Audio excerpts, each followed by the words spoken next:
The Sidbury House. One of 12 historical properties currently within the Heritage Park Museum in Corpus Christi, and commonly referred as one of the most haunted. The story begins with Charlotte Sidbury, who married Edward Sidbury, a contractor and owner of a lumber supply store, in 1875. After his death in 1881, Charlotte, proving to be a competent businesswoman at a time when few women were engaged in business, took over and continued to manage the various lumber yards. She became a prominent civic voice and championed progress for the city, such as helping plan and plant the first park.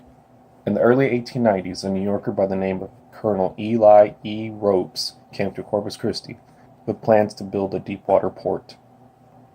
As a result of the announcement, speculation on land in the city became rampant and construction boomed. Ropes ended up not having the financial backing to dredge out a deepwater port, and by 1893, the Ropes boom had went bust. Charlotte Sidbury had been left with excessive lumber that had been ordered, but never paid for. Being the entrepreneur she was, built 2 adjacent rental properties on the bluff addition of Upper North Broadway with the leftover lumber. One of these families that lived in the Sidbury House was that of Patrick Francis Dunn, a state legislator and rancher. Later, in 1926, the house was sold and moved off the bluff, where office towers now stand, to a location called Old Irish Town, and later bought by the city in 1977 and relocated to the current Bayfront location. It was restored the following year and opened as a museum.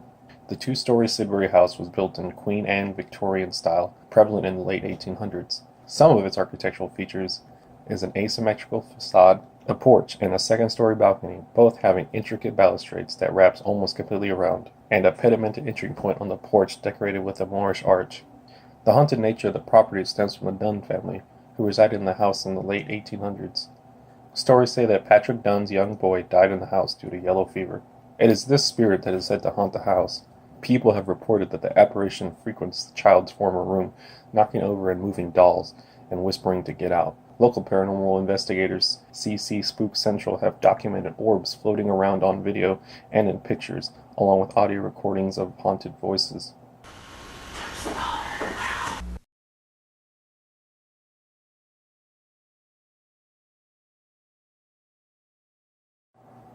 After learning of these disturbing and eerie occurrences, we decided to investigate for ourselves. Armed with the latest in ghost hunting technology, such as this EMF meter with built-in thermal analyzing capabilities, we scoured the exterior of the property.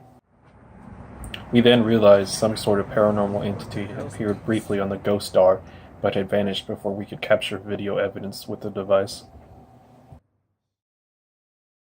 However, we persisted and peeked inside the windows, hoping to get some sort of glimpse. It was through this door's window my colleague Pablo was able to capture this chilling photo featuring an apparition. He was so shaken that he wanted to delete the picture due to its spookiness.